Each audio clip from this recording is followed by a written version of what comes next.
3-second delay. No, it's never a 3-second delay. He doesn't never believe me. It's like 30 seconds, but like then That's when we talk. then we're on. We're on, man. Everyone's so I'm gonna keep welcome onto the show till we see it up there. Then I'll take it off. And then we'll start, man. But we're here. We're in a building. It's cold outside. It's not that cold, I mean, actually. listen, Yeah, today's a nice day. That's crazy when it's 20 degrees and you say it's not that cold outside. Yeah, that's the. You know, that's the hey, we're back. All right, let's Back. get to it. Ladies and gentlemen, welcome back to the Manhood Tree Podcast. My name is Abdul Rahman bin Muhammad. I'm sitting across from my main man. Alonzo Lee Beckett. And tonight we have a special education broadcast. Yeah. On my right-hand side, we have... Dr. Andrae, Townsel, superintendent, CEO, Hartford Public Schools. And across from me on my left-hand side, we have... Charon Smalls, correct school social worker. This is a Power Pack episode. We're going to talk about some really good stuff. But what I wanted to do is let Dr. Townsel introduce himself to the community. Talk a little bit about who you are. I think that's a good place to start. Oh, yeah. And then also tell us what you're going to do for us in the city of Hartford. That would be really good to know. And Dr. Andrae Townsel, born and raised in Detroit, Michigan. Nice. Graduate of Detroit Public Schools. I had an adverse childhood experience, but long story short, 9th grade, I'll never forget, my sister was a senior in high school playing basketball. And when they dismissed us, it was dark, about 7:30 at nighttime. They dismissed us out into the parking lot, and across the street from the school, there were kids shooting at the crowd. And I'm standing there on the parking lot by the stop sign, and it gets hit 3 times. Wow. So that was my 9th grade experience. We all run to Burger King, and I'm like, dang, I got to go back to school tomorrow. And ultimately, you don't want to snitch, you don't want to tell nothing, but that's trauma. Yes. Oh, yeah. Long story short, the good Lord put some height and weight on me. I got about 6'5", 300 pounds at 15. Yeah. And then I ended up in some miracle territory. Got recruited to a high school, Cass Technical High School in Detroit. Okay. To play high school. I think my people go to Southfield. Shout That's out the other Detroit. side, right? That's Shout not out Detroit. Detroit. That's not Detroit. That's That's outside. Oh, that's outside? Yeah, Come on. of Oh, course, oh. that's the Hey, same. I Maybe I just said it wrong. Maybe I said it wrong. all I know is They about call it Joe Lewis. They call it Southfield. Hey. Oh, yeah, okay. All right, I said it wrong. We know about Joe Lewis restaurant. Yeah, Joe Lewis. Yeah, that's what you like. The Fist downtown, too. What's that? Joe Lewis Yeah, restaurant we went to? that's new, though. That's just came out. Wow. Yeah. That's new stuff. That's new. Motown. We went to Motown. We to Motel. That's old stuff. But long story short, man, ended up at Cass Technical High School where I played high school football, and from there I earned a scholarship to Howard University. Nice. That football scholarship turned to a bachelor's, master's, doctoral degree, ultimately a superintendent certification. Nice. Started my education career in the District of Columbia. Literally worked at every field from teacher to student teacher, basketball coach, boys and girls football coach, assistant dean of students, specialist of student discipline and school climate for District of Columbia Public Schools, assistant principal, high school principal, assistant superintendent, and now a superintendent. In my 3rd state, I did become a superintendent in my home state of Michigan. Nice. I was promoted to superintendent of Calvert County Public Schools, where I was the first black superintendent. And now I'm right here in Hartford. Yeah. Your superintendent retired, and they did a search, and here I You am. said something in the speech the other day What's that? about the football portion of it, though. You didn't say anything about that. He's speeding through it. I'm going back. I know. already Oh, made yeah, a couple notes. Yeah. Talk about that. About getting cut? Or what- No. You said you played like you was at Michigan State. You were saying something in the speech I was listening to. Man, I played at Howard University. Let me think. I did get picked up by the Redskins for training camp. Okay. Rookie, not training camp. Let me be clear. I was undrafted. Yeah. But they brought me in to work out. Did not do what I was supposed to do. Ultimately, getting cut. Yeah. And not asked to come back. Yeah. But I did play arena football. Did get picked up by the Canadian Football League. Okay. Signed a 2-year contract with the Saskatchewan Rough Riders in Regina, Saskatchewan. Then was traded to the Winnipeg Blue Bombers, and again cut again. Yeah. Not doing what I was supposed to do. So that was my message to the young people: is look, the recipe for disaster is if you could do it, you should do it, but you don't do it. Right. What do you expect? Yeah. But if you really want to win, if you should do it, you could do it, then you do it, and then the score takes care of itself. You get everything Yeah, I like that. comes to you. The score will take care of itself. Let me ask you this question. So a lot of young people, they want to be football players, basketball players, but they don't have a backup plan. It seems like while you were pursuing your football dreams, you were still getting this education that would allow for you to do pretty much whatever you wanted to do when you were done. Can you talk a little bit about that, how you put that in the background to be able to assure you have a plan after football? Yeah, man. I had a really good head coach in college, Coach Rayford Petty. He always say you're a student first, athlete second. One day you're going to go pro in something, and it might not be football. That's right. So you have to have two plans. You have to have your athletic plan in place, but you also have to have your academic house in place. One thing about college football, when I played, there was something called eligibility, and you had to have a certain percentage towards your degree complete to remain eligible. That's right. So Howard University always had one of the highest graduation rates for its student athletes. So we had a really good academic advisor. So they would say the same grind that you put in on the field or on the court, you put that grind in study hall and in the classroom, and then the score also takes care of itself on that lane too. Yeah, I love it. I love it. So what are you gonna do for Hartford? Let's get to the meat. Like, I mean, you're here. You've been here. How long? How long has it been? August 2025. So this is Okay. what, month 7. So bottom line is, man, I'm telling people happy days are here again. Okay. Because the good news is the goal is to make the school district more attractive than it's ever been. The question is, do you believe in Hartford? And if you do, are Hartford Public Schools better day behind you or in front of you? I'm of the opinion that it's in front of us. So I look at our future with anticipation as opposed to apprehension. We have a budget deficit been running for 10 years. So the question is, how do we attack that with the power dynamics that are in play, navigating that political landscape? Can we get the powers that be to add value with our structural deficit? Right. So that's the hard work. The good news is I don't wish it was easy. I just wish that I was better. Okay. I don't wish that I come with any less challenges. I wish I had more skill. Not less problems. Wish I had more wisdom. Okay. And because the work is hard and tough, that means I got to work hard and be tough in doing it. I love it. So don't wish for less work. Wish that you have more work ethic. And that's what I tell our kids. Where's Malik Champlain? Let's give him Am I right? Am I right? You see it? Get the verses going. Yes. So, Doc, this is interesting though. So Charon's here, and I didn't realize that you're like the adversary in a kind of because at the end of the day, we're talking about when we talk about school and budgets, we're talking about kids. We're talking about because kids equal dollars. Absolutely. So when another organization like CREC, and he's a social worker at Sure. CREC. That's the option right now. That's the thing that the shiny new thing. It's not that new right now, but it's the thing that is pulling students out of the Hartford Public Schools because they have something that that looks a little bit better on paper, maybe. Right. So what are your thoughts about? I mean, coming into this community and hearing about the different things, and we're going to come to you.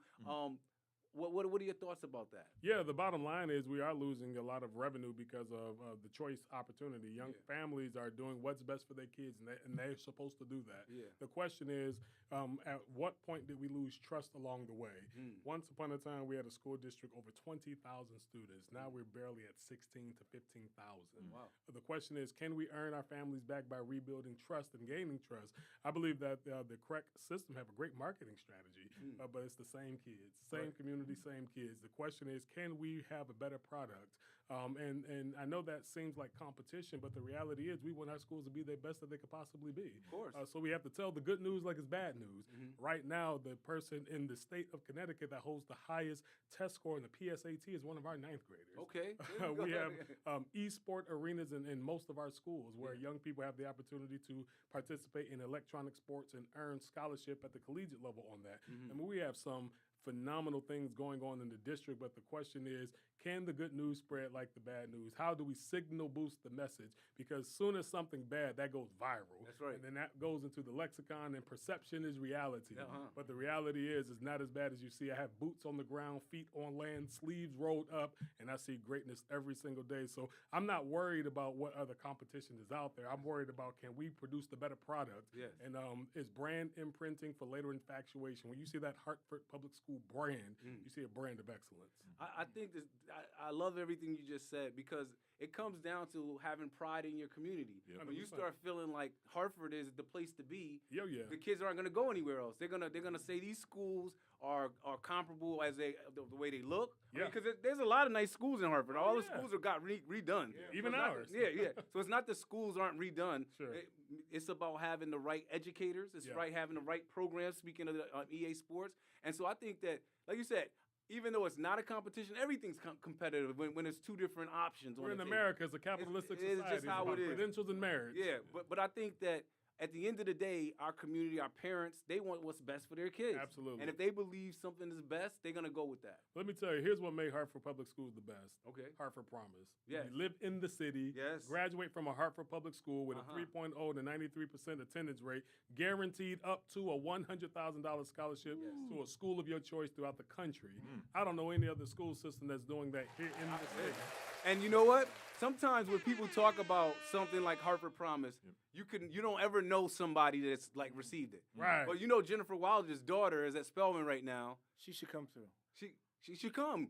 She's You at should Spelman, put some and that's Courtney's daughter. You know Courtney. Yes, I didn't know she Right? was Oh, yeah. from that. She's at Spelman. She got a big Hartford She was Promise at, to push she her was over at the top. Urban League. Yeah, she's very talented. She's extremely smart. she's Yeah, very- Removing barriers. Yes, yes. Plain and simple, but it's the best kept secret. All right. No It one's is, it saying is. that. Yeah. I mean, what? If you go to high school, just get a 3.0, come to school, Just 90, go to you school. live in the city, Right. it's your community, guaranteed. Guaranteed. And it's not capped. 100 beans. And they can't wait to give it away. Mm.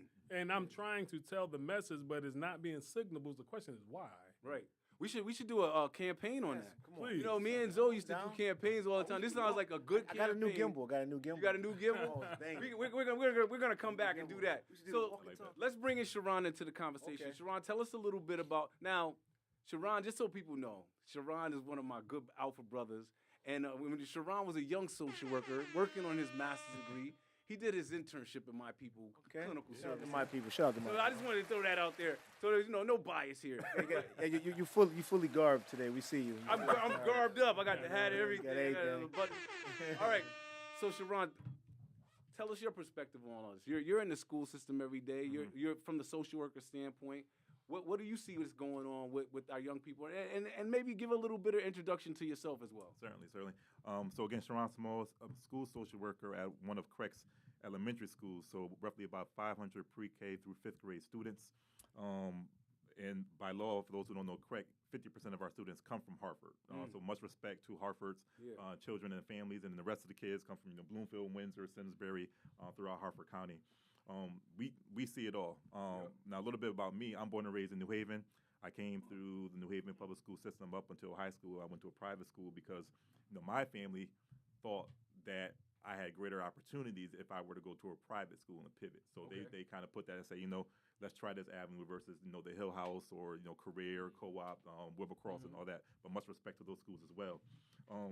Fast forward, go to UConn, get my bachelor's, my master's at UConn, intern at My People, intern there to, kind of get my skills up and be in the community. And one thing that My People did for me that was really great was put me in front of the people in Hartford, having Hartford problems, having personal problems, that kind of brought me back, to get my boots on the ground. What do I see on a daily basis? A little bit of everything. And I'm going to speak not just about our Hartford kids, but just kids in general. Yeah. And at the elementary level, the phenomenon that we used to see or attribute to high school, we're seeing at younger and younger ages. Give me examples of that. So like the mental health crisis, for example. Kids expressing suicidality, kids talking about anxiety and actually using the word like, Mr. Smalls, I'm anxious, and not using it as like a cliche or as an excuse to get out of trouble, but like having panic attacks in the classroom. Wow. For example, I've had a lot of kids, I've had to deal with panic attacks when it comes to state testing, because for whatever reason, our messaging about state testing is really big, and it starts at 3rd grade. So, 3rd graders, they're getting this impression like, hey, I'm really nervous about this test. My teacher says it's a really big deal. I don't want to mess up. I don't want to do this. They say, if we don't do well, then we might not get X, Y, and Z. Right. And I was like, this is the message we're giving our 8-year-olds, our 9-year-olds. Like we're putting on their shoulders the financial responsibility and the clout of the district just by their scores. So that's a conversation. Some other things we're seeing, I've had kids bring drugs to school, at the elementary level. And not just bring them, but like, bring them and show them, use them, hide them, all those kinds of things. Have brought weapons, to school. So the things that we're seeing, again, that what we used to see at the older school is coming down younger and younger and younger. Right. My challenge is now at the elementary school because, in full transparency, when I got into Craig, my goal was just get my foot in the door. So I'll start at this elementary school. I really want to work with high school boys, high school young ladies. so I could, kind of impress upon them before they go to college. But I was like, shoot, the trenches right here in elementary school.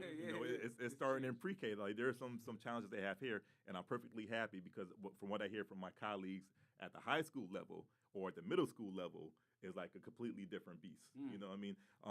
And I feel a little bit more not empowered per se, but I feel like my place is where I could do the most work, which is get them while their minds are a little bit young, still priming, plant those seeds so that hopefully by the time they get to middle school and get to high school, some of those trouble areas we could begin to correct, and I could work with the families a little bit better on steering them in the right direction, and supporting them the way they need. I love it. So this is a good segue into what we want to talk about tonight. Just so you guys have a clear understanding, with the Manhood Tree, we have 4 areas that we focus on. Our podcast is one. We have our group.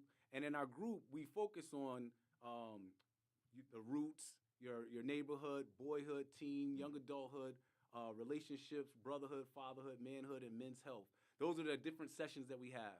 And in the boyhood session in particular, it's one of those sessions that I think when we look back, when we think back about ourselves, we're all African American men. At one point, we were little boys, and a lot of the things that are like the kickoff to who we become, how we operate, it starts in boyhood. It starts by our environment, where we're brought up, what we believe, the way we're kind of like carrying ourselves. And so, I'm sure we're all aware of Jamwanza Konjufu's book, Conspiracy to Destroy Black Boys. And one of the things he says in that book is that by the time a boy gets into the 3rd grade, he's already started to not have the brightness in his eyes, the excitement about school. He's already started changing the way that he kind of like carries himself in the 3rd grade. And we don't even, it might even be the 2nd grade. And and so it's basically based on something that he's picking up in the environment. Because like in 1st grade, he's like the kid raising his hand. He has all the answers and all that stuff. But something occurs between kindergarten and 3rd grade, which makes makes people like us, younger versions of us, lose our interest in school. So what I want to do is start off with what do we think, based on our own professional and personal experience, what is happening to our young boys, and what can we do to make a change? Go ahead, Zoe. My experience is different. Like I grew up around the corner. Yep. But I was in something back in the day called, it was like a choice program. It was Project Concern. Yep. Right. So my project was concerned about me. I went to Weaver. I went to Freddie Wish. Yep. And from like 3rd grade on, I was over there. Set of friends, whatever. But I went over there and experienced that and how school was over there. And to raise your hand and be smart wasn't bad. It wasn't like you're the smart person, you're a nerd, you're whatever. That was kind of like, man, you're smart. That was like the good thing. It was looked at differently than it was when I was at Freddie Wish. It was like, man, this dude think he know everything. Right. So it appeared to my peers that I was a smart kid. That's it. It wasn't bad.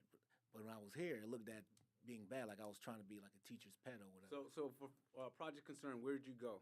I was in Farmington school system. Okay, yeah. So I was in that from 3rd grade to throughout high school. But that when I would come home, I would see the difference in like how they looked at education. Even like this conversation is great because the things I was taught were like, my people were always conquered, and they was always conquering everybody. That's all I was learned. So it's like, if you want to be like a bookie, like in the books and stuff type kid, like you realize that, man, my people just getting conquered all the time. Like I have no chance in this, man. Like they do everything. Yeah. It was winning everything. They didn't tell the other side of the coin. They don't really give you that. Right. But when we were younger, technology like it is now wasn't available for you to like dig over here or look over here, or you wasn't even cognizant on none of that. Right. No one was telling you. But that's what I saw a lot. So it's like, even in that time when I'm over there, I had to believe in myself. So it's like we have to be more like, you have to believe more in yourself. Like the school system, if you're a smart kid, you gotta like buck all the stuff the kids are saying, like, yo, you're the teacher's pet. You got to not think about that and just still be smart kid. It's hard to do that. Right. In our environment because they don't support it. Right. I think it's not supported as it should be. Yeah. You know what I'm saying? Doc, what do you think? I think, man, growing up in Detroit, the reality is I was blessed. Detroit is the blackest city in America. I know. Oh yeah, oh, we know. But I will tell you, man, I was blessed to be in a community where you were not frowned upon for being smart. It was kind of a good thing. It was in an area where, kind of the street cats would, if you good in school, they say, hey, man, get off the block. Right. You play ball, man. You ain't supposed to be out here. So we had that type of level of mentoring there. But I will share them. I think it was Tupac that even talked going further that he said there's no revolutionaries outside of the 20s. Like, you talking crazy, 18, 20s, but after you get 30, something happens. Yes. And then that voice is not there anymore. But when you think down at that elementary level, I truly believe it's living the fast life, hustling, trying to get money fast, cars fast, women fast, and you really get caught up with that. You really got to earn things to get it fast. A lot of times you're earning it the way you think you need to earn it, but it's probably not the legal way, and you get caught up. So then your morale is automatically low. One thing I would share when I talk to our young boys as a former principal and assistant principal and back at home in Detroit is just being self-aware.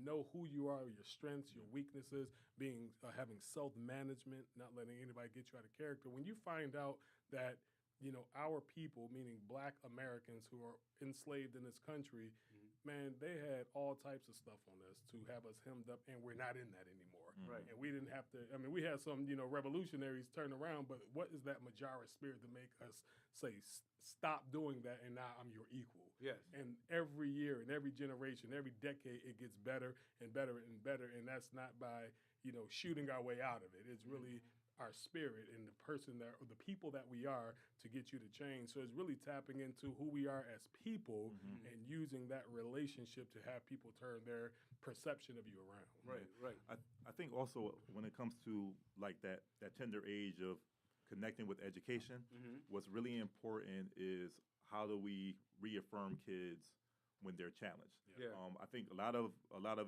young boys in particular, they lose that joy, that glimmer in their eye for education and being an enthusiastic student and being able to participate in all that, because at some point they may face a challenge. And depending how we as adults respond to that, that'll determine if they keep pushing or all of a sudden now they're like, I don't want to do this anymore. Education ain't for me. If I stumble over a word like what, then it's just not for me. I don't want to read anymore. All right, I can't get the math equation right now, then I'm done with it. Right. All right. So we kind of always have to slow down and find ways to affirm them, be like, no, it's okay to make mistakes. And I think that's one of the biggest things we see early on. Kids don't understand, like, you don't have to be perfect. And they start internalizing that, like, really early on with, like, pre-K, kindergarten. They want to be able to do things right the first time. And if they don't, they feel automatically like they're a failure and I'm throwing my hands up. Right. And that could change. That could go on for years. And as much as you talk to them, as much as you kind of like, hey, it's okay to make mistakes. Like, they get stuck on that.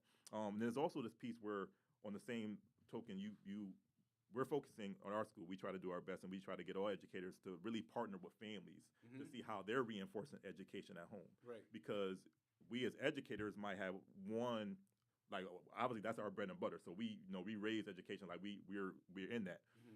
But there's some families who don't value it the same way. Yeah. So when kids go home, they're not getting kudos, for reading X amount of books, or folks may not be available to sit down with their homework or to talk about their school day and like really get into the weeds of like what they're experiencing in classrooms. So sometimes educators are only people reinforcing the message about education, and that's no fault to any family, but that's just their capacity. Maybe their experience with education wasn't so great. So then there's that cycle, and we have a lot of that as well.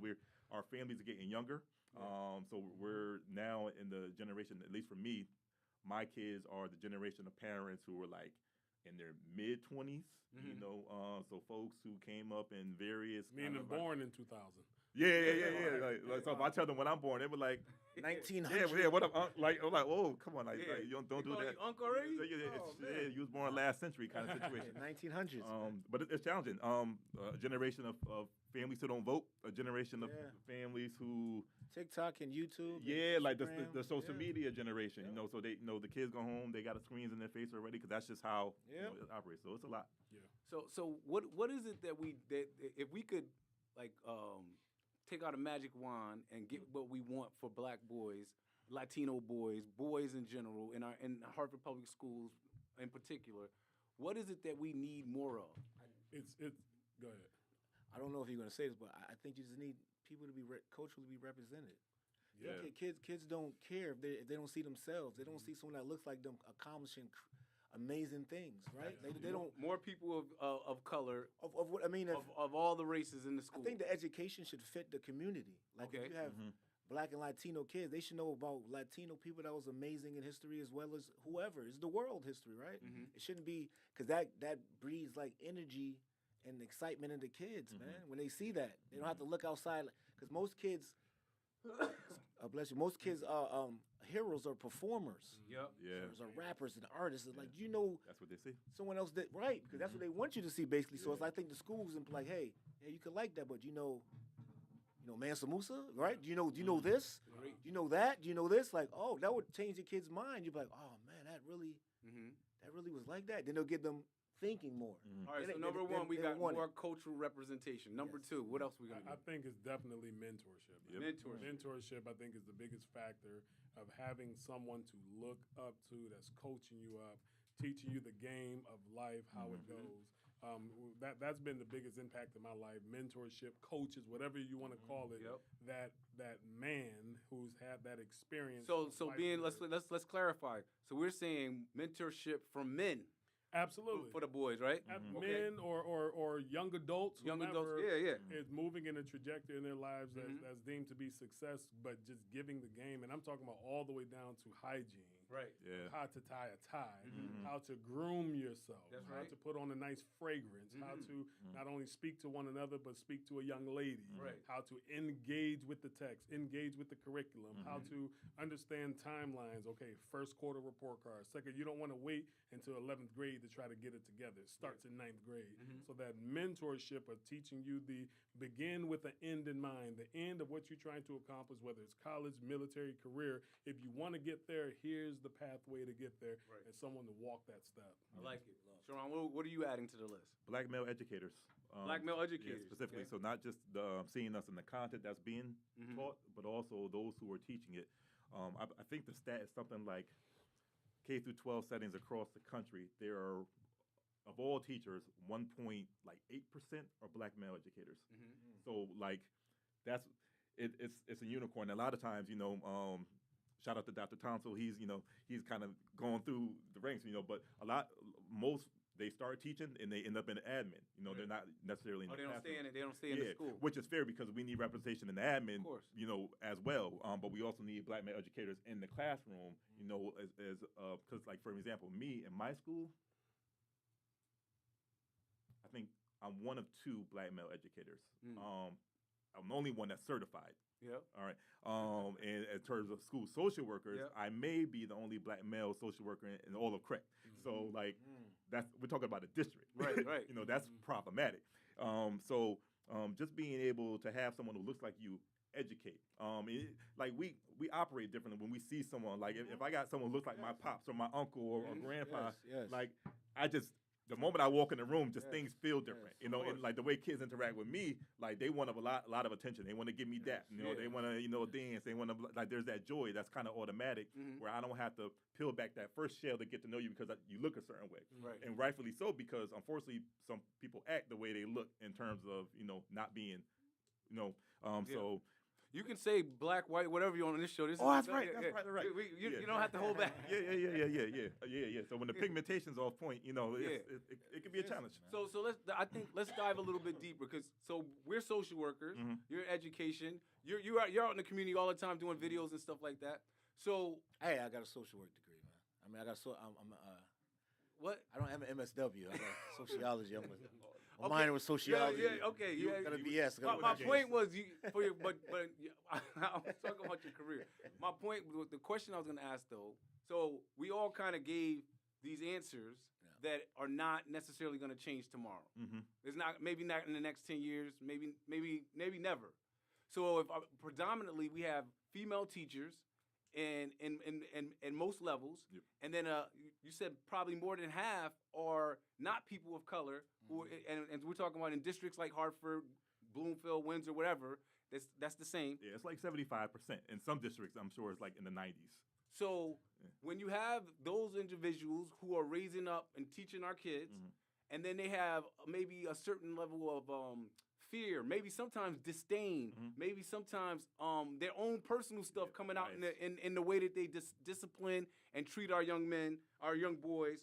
What can we do to help these teachers to be able to improve the way that they work with these boys and have some kind of like assessment of the way they're doing the work, because it's like microaggressions are the things that I'm concerned about for the black boys. So where would you go with that? I would say for me, when you talk about organizational development with your workforce, is really culturally responsive teaching and learning techniques through professional development, but literally targeting that year round. And I think I heard you have to say something 40 times for it to commit to your memory. Wow. So you have to beat it and beat it and beat it. As far as in the curriculum, it has to be there, part of the professional development strategy, because the reality is you have all types of coaches in your classroom. So if you have that cultural responsive teaching and learning technique and the pedagogy of art and science of teaching and learning, I do believe that will add value. And everywhere I've had the privilege of serving, we've always had cultural responsive techniques. And by the grace of God, that's how I've always been able to move student achievement organically by relationships with young people. That really moves the needle. Okay. You want to add anything to that? Yeah, I would say across all races, I think really focusing on building relationships with black boys outside of how they perform and what they produce, which is a conversation even us as men tend to have, is like finding value and finding our humanity outside of what we do for people. Right. And just like, I'm okay. Like, I have worth as a human.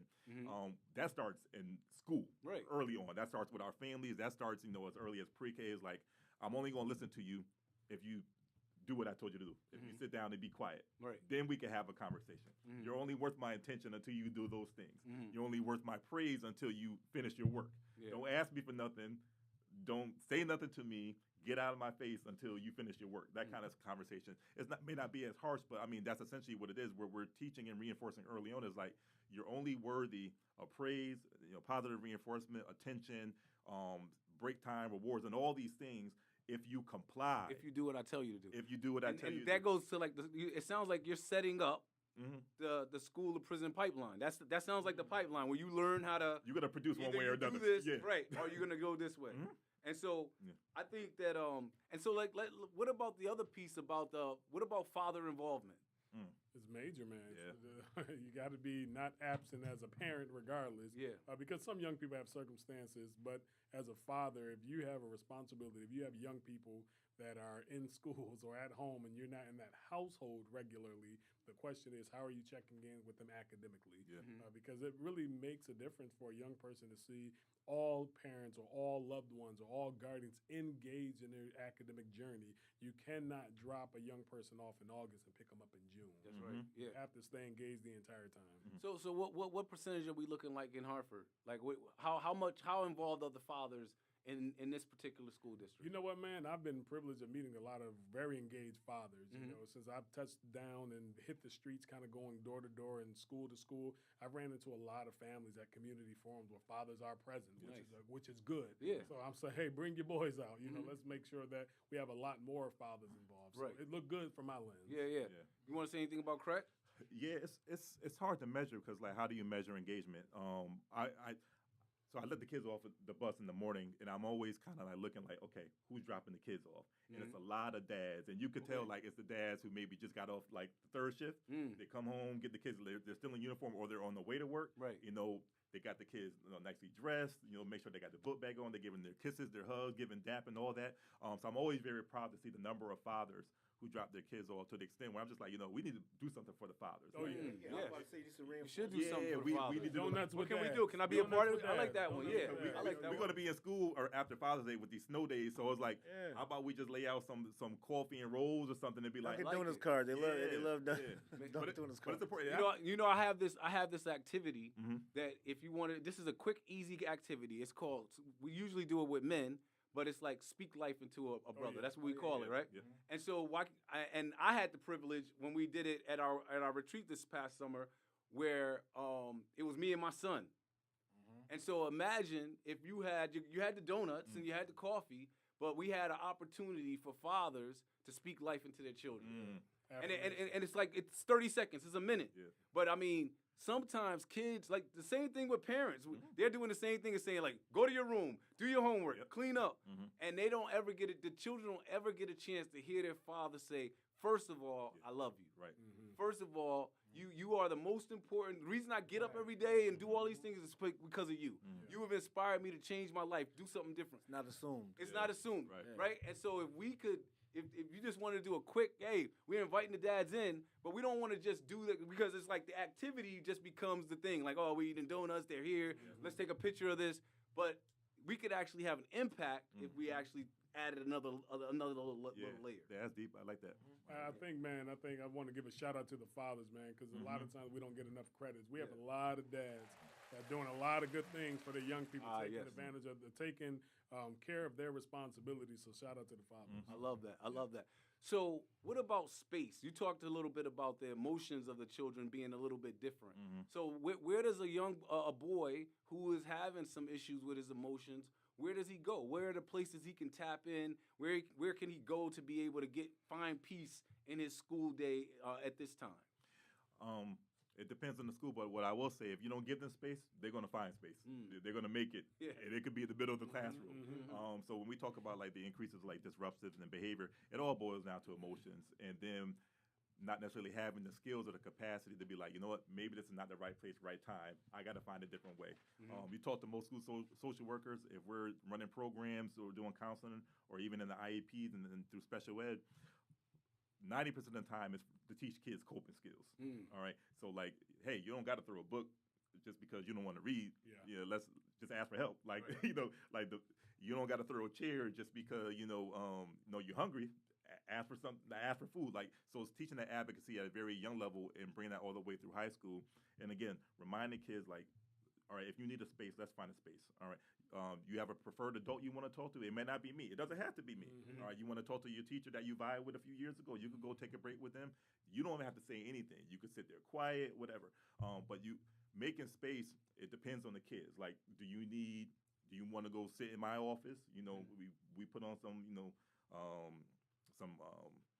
instrumentals, listen to some music. What's your favorite artist? You want to draw? All right. You want to call dad? You want to call grandpa? You want to call mom real quick? Do you want to go take a walk? Do you want to go run an errand for someone? Give them opportunities to whatever's meaningful for them. Give them an opportunity to do that and say, okay, in 5 minutes, let's come back, let's chat, get you coached back up, and get back to class. Yeah, absolutely.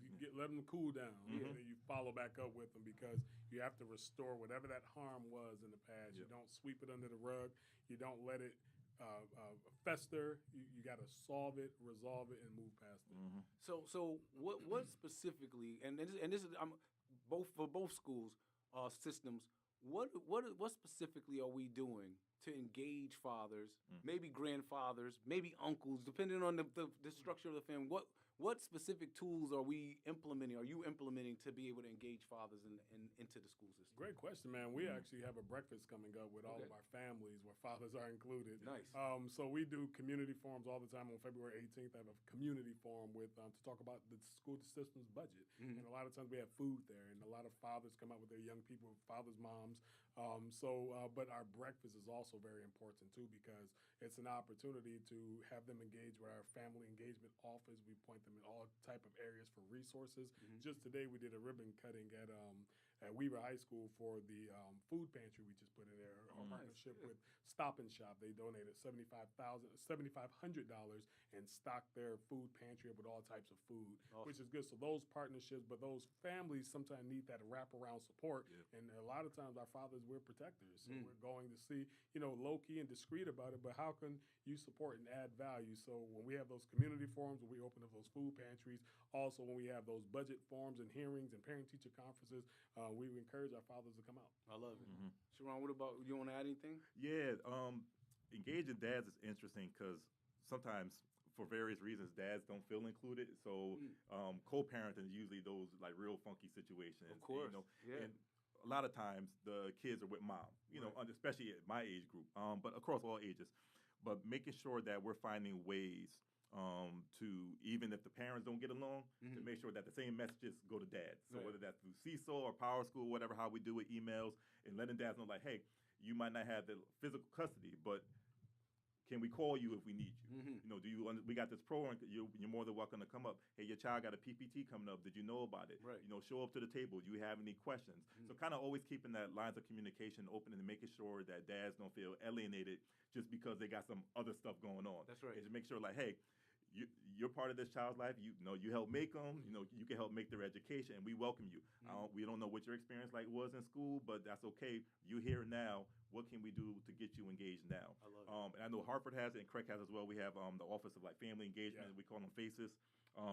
And they do a lot of legwork, really good work with making sure families all around are included and they get information that they're not missing important dates, community events, school events, and all those things. I want to say every school has one, or at least one individual in charge over the school to make sure that families are engaged. If kids start going absent, you know, we got to like chase them down. They do part of that work in supporting families to make sure the kids get to school. So that's just some of the things that we do. But the father piece, and I remember I got this from the manhood tree. I think we had talked about it some years ago, where they said. When a father is in a child's life, the stat. Go ahead. I don't know the numbers, but they basically said the most important factor in a child's wellness overall is a father being engaged, whether or not the mom was there. Right. No, because a lot of times, for a long time, the theory anecdotally was that as long as the child has a mom, even if the dad's not around, they're gonna be okay. Right. But statistics say opposite. It's like no, actually, if a dad is single and mom's not around, that child does better off in terms of their mental health. Their substance abuse, jail time, all those things go down when dad is around. Every statistic you can think of improves when you have fathers engaged and involved. Yes. Period, for children. Yes. 100%. So let me ask you this question. So a lot of times when we on this show, we're talking about destroying black boys. We're not going to destroy them. We're going to help them. Yeah. But a lot of times we stay on one end of the spectrum. So we talk about the kids that are having behavioral problems. We have the kids that are throwing chairs, that are throwing books. But let's talk about the other end of the spectrum because I think this is very important. Even though they're coming from the same communities, same situations, but they're excelling. And sometimes when you excel, you miss that. Like somehow the people miss you. Yeah. And so what do we have for those young people who are excelling, or even the ones in the middle? Sometimes you're not making any noise. You're not great. You're not bad. But you just and so like what can we do for those black boys and teens who are in those two positions that are not, because like when you're having problems, you make enough noise to get what you need. Yeah. But the other two groups don't necessarily do that. I think it's important to give them the platform. I mean, I want to shout out the young man on our board of education, student member, Black Boy, representing for all the black boys in the community and boys in general. Nice. On the board of education here with our school board, adding value to the conversation is always giving that platform and finding opportunity to celebrate them. A lot of young men are doing a lot of great things in our school system. The question is, how do we affirm them? How do we celebrate them and encourage them to keep moving in that direction? And I do think, man, we really got to give a shout out to not only our fathers and moms, but our young people who are really trying to do the right thing in school. When I go on my RICH tour, which stands for Real Information for Champions of Hartford, I mean, young people, I have the entire school in the auditorium or in the gym, and you can hear a pin drop. And I give them a real message, and then I turn the mic to them and have them talk about not only what they learned, what they're looking to do with their future. And young people are engaged about what's coming in front of them. They want a good future. Right. So the message is tomorrow is coming, but what you do today is what counts. So make that tomorrow what you need it to be. You got to count today. Don't say you have more time. In ninth grade, you don't have four more summers. Right. 4 more Christmases, 4 more Thanksgivings. Not a long Say time. I got 4 more Christmases, not 4 more. You don't have 4 more. You have 4 more opportunities to get it right. I love it. I love it. Charon, you want to add anything? No, that was perfect. I'll leave it right there. Okay. So what's next? We're in the middle of. I feel like it's the middle. Maybe the first quarter of the last. It's halftime. It's halftime. So where are we gonna go from here? What are the next steps for the rest of this school year for the city of Hartford? And for Craig, what are some things that maybe you had your first 6 months? Did you tweak any of your ideas and make something different just based off of kind of like being in it as opposed to coming to it? That was a great question, man. When I walked into this opportunity, I had 4 reports on my desk. I had 3 reports from the state, Public Works, looking at our finances, special education, and also looking at our magnet choices. And we had a blue ribbon commission from the city, which all came with recommendations, but the one from the state has 64 plus recommendations. So what I did on my listening and learning tour, after 100 days, I put all those recommendations together and developed goals for our Board of Education. And here's the good news. We received a letter from the Connecticut State Department of Education, December 2025, sharing that based on all the metrics, we're moving in the right direction, putting systems in place, and have a foundation in place for the future. So right now it's halftime. Okay. And the philosophy that I share with the community is about raising the bar. And it's simple, but it's powerful. It's set the bar, meet the bar, exceed the bar, raise the bar. That is the formula. I don't care if it's academics, athletics, arts, personal life. You set it, meet it, exceed it, raise it. Repeat it over and over again, and you look back to see how far you really come. I love it. I'm not an official spokesman for Capital Region Education Council. I know. Yeah. Shout out to Dr. Sasha Douglas, who's the first black superintendent for CREC. She started last year. Okay. And also Desi Nesmith, who just took over as our executive director as of this month. Good brother. And Black History Month, the first black executive director of CREC. So I can't speak on their behalf, but I know the direction is going. And then it was the third one. I didn't hit it. Good young black educators, and they're going to work well with our schools. For us, it's about maintaining some of what we're doing, but really pushing towards excellence and being definitely more culturally competent and culturally responsive in our education, our pedagogical approaches. Thinking that what we need to do, and we welcome, the healthy competition between other districts in terms of who shines brighter in terms of attracting schools. And I look forward to what Hartford's going to do because I'm also a believer. I work for CREC. They pay me and all that, but I believe that families should have quality options in their neighborhood that they can walk 100%. to be educated. It literally changes the landscape of the black community when you could go you could walk 2 blocks down your school. You could go play basketball right after school. Yeah. You could run home, change all those kinds of things. Your community. It builds up the community. It changes our economy. So all that. But for us, it's just about really pushing towards diversity in the sense of a diversity of thought and making sure that we're treating our black and brown students really, really well, no matter where they go, what school, making sure that we have the educators who value the experiences of black and brown boys and girls that they're educating every single day. And in our school, my school is Museum Academy. Chandra Scott Brown, she's the only black principal in all of CREC. Okay. And she has a line. She's like, she's like, I'll do whatever you do. Whatever we do, if it's for the betterment of our kids, I'll stand behind it 100%.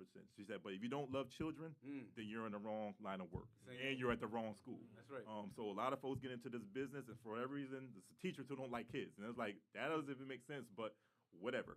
And we got a few here and there, and for those folks, they got to get out, and I'm hoping that wherever they are, any district, that we make sure that we're getting people out who don't like our kids. That's right. Get them out of here. Yeah. All right, let's do some lightning round questions. Everybody's going to answer this. I'm going to come to you first, Sharon. Yep. Black boys in Hartford need more Love. Oh, man, that was Nah, come on. You know you next. They need more what, Zoe? Other than love. What else? Doc, I'm going to come to no, I got it. Okay. He might say it. Mentors. Mentors. yeah. Oh, no. Yeah. Still left They and need right. more Mentor. They need more dreams, bigger dreams. Okay. Question number 2. One mindset shift educators must make is A mind shift educators must make is high expectations, high accountability. If you have the expectation high, they will reach it. I love it. Relationship. Okay. Getting better relationships with your students, culturally and everything. Yes. Sharon. Teaching one way, the cookie cutter style of teaching has to go. The theory of multiple intelligence suggests that we all learn differently, and we have to create spaces where we're allowing kids to learn in that way. Absolutely. One mindset shift educators must make is to recognize that they are spending more time with the kids than their parents sometimes, and they are a very important person in their life. So they need to take on that role of more than just a teacher. I'm a teacher, but I'm something bigger too, especially when they're young. So just recognize that that title of teacher is not the full capacity of what you're doing. Last one. If we get this right, the future looks like if we prioritize education and prioritize in our funding, in our policy, in our personnel. Okay. If we get this right, the future looks like. It looks like black gold. I don't know. It looks good. I man. thought you were gonna. You're Something close. like that. Wait till you hear what I say. You're good. Black gold. Okay. If we get this right, the futures look bright, and happy days are here again in Hartford. Let's go. If we get this right, the future looks like maybe Tulsa, Oklahoma, before they tried to burn the whole thing Oh, down. man, Black Wash. But see, that's what you- Black Wash. That's it's- my it's- joint. it's- You know I like it's- Black Wash. It's a place where our boys, our girls, they have the role models, they have the leaders, they know that they could be an entrepreneur, they could go out and go in the military, Yep. they can go be a doctor or a lawyer, they could be a YouTuber or whatever, but they know there's no limit on the capacity on what they could be, and so I think that's important. All right, we're gonna close out with these questions. Dr. Townsel, what gives you hope? What gives me hope is the engagement not only from our educators and our elected officials, but our families at home who are giving their best possession to us every single day. So if we can earn that trust back, that really gives me hope. Alonzo, what gives you hope? You, and you. Oh, That's what gives you me wrote hope. that down. You had to write that See down. that? Sharon, Give you hope, what man. gives you hope? The kids give me hope. Okay. Working with little kids because they got joy. Like life hasn't fully happy yet, and they're just silly. So that gives me a little bit of youth and a little bit of optimism. Yeah. You know what? Whenever I'm talking about black people, I have hope. I know we're gonna be all right. Yeah. I always have a feeling that I always say it's right around the corner. Yeah. We just gotta stay in the game. So I just get hope by the greatness of our people. And so and I'll throw the Puerto Ricans in too. Oh, come on. I don't know. My wife and my son will be very happy. See that? Oh, that's right. Half of your wife and half Yeah. They quarter of your son. yeah, All right. they in there. What keeps you up at night? Systems problem. Whew. Shout out to Bad Bunny. Hey. Yeah. I'm getting my doctorate, so thinking about Nice. what I forgot about that. Yeah, Yes. yeah. Yes. Stop, baby. Thinking about what problem in education I want to solve. Okay. And it's a long list. So Hey, we need it, man. yeah, man. Alonzo, what keeps you up at night? Oh, just thinking about how I could tell my city's story like even more, like just how I could, Yeah. Did you hold up?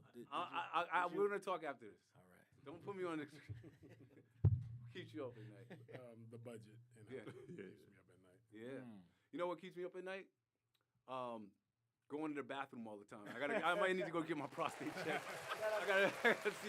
Shout out prostate. Black men, take care I of need that. a PSA test immediately. Black men, take care of that. All right, last question coming back to you. What can families and community organizations do to partner with the schools? This is good. Families and community organizations, I'm asking you to tap in. We're on social media, every last platform. I'm asking you to come to school board meetings. Get engaged. I love it. I have no fighting it. Hey, let's go. What? My son's 20. He's in college now. He's taking advantage of that free college. I thought you would have said that any video could partner with the schools to tape some of these positive things that are going to be changing. so engaged. Oh, okay. No, we can. We can partner with. Yeah, them. yeah. Oh, see? yeah. We make you reels and automate them. We're Yeah, gonna put I them on love all it. Yes. social media. I love it. Sharon. Community folks, come to the schools. Show the kids what you're into. If you're a doctor, lawyer, entrepreneur, videographer, Let's do it. Whatever you do, the I love kids, the kids, man. need I to love see it. it. They need to see more than teachers. They need to see other Love the kids, professions man. that are happening in their communities. Oh, hold on. Yeah. I do workshops in Avon, Simsbury. Yes. I'm just saying. Hartford? You got to No. come home. I'm just saying. I do workshops with, and you know what? It's What? funny. I do the workshops there, and it's the black kids. Like I get them. Yeah. I get those kids. Right, right. They all, I'm like, yo, chill, man. Why you acting up, man? I used to go over, like, I have to tell them, like, oh, I'm sorry, mister. But they give me them, Yeah. right? Which is like, I go out there, I'm thinking I'm getting, I'm getting me. I still get our Get a kids, version of you. Yeah. and they only listen to me. You're the mentor. Yeah. You're the guy. They need to see your face. Yeah, they're going to Like, keep yo, bringing you back. I'm just saying. All right, before we go tonight, what I would like us to do, I would like each of you to talk straight to the camera. I would like you to speak life into the young boys who are in your school, who are trying to make it, who want to be somebody, who have a desire. I like you to give them a message that's going to speak life for them so that tomorrow, when they go to school, it's the beginning of whatever they've been dealing with up until today. Yeah. After they hear what you say, they're going to go on a totally different road. Or if they're doing great, it's going to keep them on that great road. And so who wants to go first? I'm going first because I don't want to go last. Listen. Straight to the. Oh, that's okay. I was you. Yeah. We were all you. I was young, not knowing what to do. I had a love, and my situation was sports, right? That taught me discipline. It taught me how to trust in other people. It taught me teamwork. It taught me a lot of things in life, but that helped me in the rest of my life. I was able to go to college and meet people. So what I'm trying to say is that whatever you want to do, you gotta dig into it all the way. You can't go halfway, whatever. And you gotta throw a lot of things at the wall. You're young. Make a lot of mistakes. Because then you're gonna find people around you to help you with those mistakes. Those are your mentors you're gonna eventually need. People that've been through it already. You're gonna find some in your life and attach to those. And when I mean my mentors, I mean people that you wouldn't mind having their life. Like, I'd love to have his life, right? When I get older, that's your mentor. That's what that means. So you go talk to that man. I'm pretty sure that he will talk to you. Everyone here will talk to you if you say hi to anybody. They will talk to you. So don't worry about that. And you attach to people like that, and your life will be for the better. You'll be able to make better choices. Ultimately, you have to make the choices yourself. But you're gonna have people around you to help you make good choices. And I think you have people around you to make good choices. Good things typically happen. Charon, speak life into him. So listen, today is done. What we do have those tomorrow. So whatever happens today, whether you thought you failed, whether you succeeded, we chalked it up, we process it, but you have tomorrow to make better decisions, to make better choices, to push forward.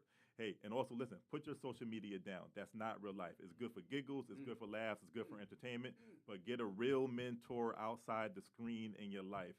The old folks, we don't want to see you go wrong. I know we sound corny sometimes. I know you might not want to listen, but listen, if you could find at least one person who you know loves you, cares about you, and wants to show you the game, find that person and cling to them and let them guide you through life. While you push forward through all the challenges, you got this.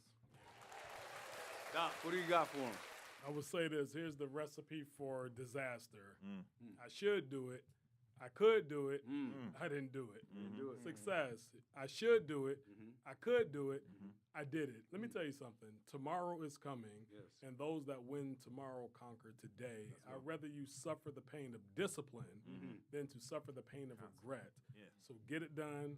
Get it done, and make sure that your next move is your best move. Let's go. Education is the means unto which you can accomplish your dreams. Education is the means unto which you can accomplish your dreams. Anything you want to do in your life, you have to have an education in it. It's not, no matter what kind of talent you got, whatever natural skills you think you have, whatever you have in your mind, you need to get an education. You need to spend time in a book. You need to spend time learning the technical way to do something. Education is the means unto which you can accomplish your dreams. If you want your dreams, you have to get an education. You have to value your education. And so, take school seriously. Everything you want, everything you desire is at the end of that degree you're going to get. Education is a means unto which you can accomplish your dreams, and never stop dreaming. All right. All right. Ladies and gentlemen, we'll be back next week, next Tuesday, live here on the Manhood Tree Podcast. I'd like to thank Dr. Andrae Townsel. I'd like to thank Dr. Charon Smalls. I'd like to thank Alonzo B. Beckley. And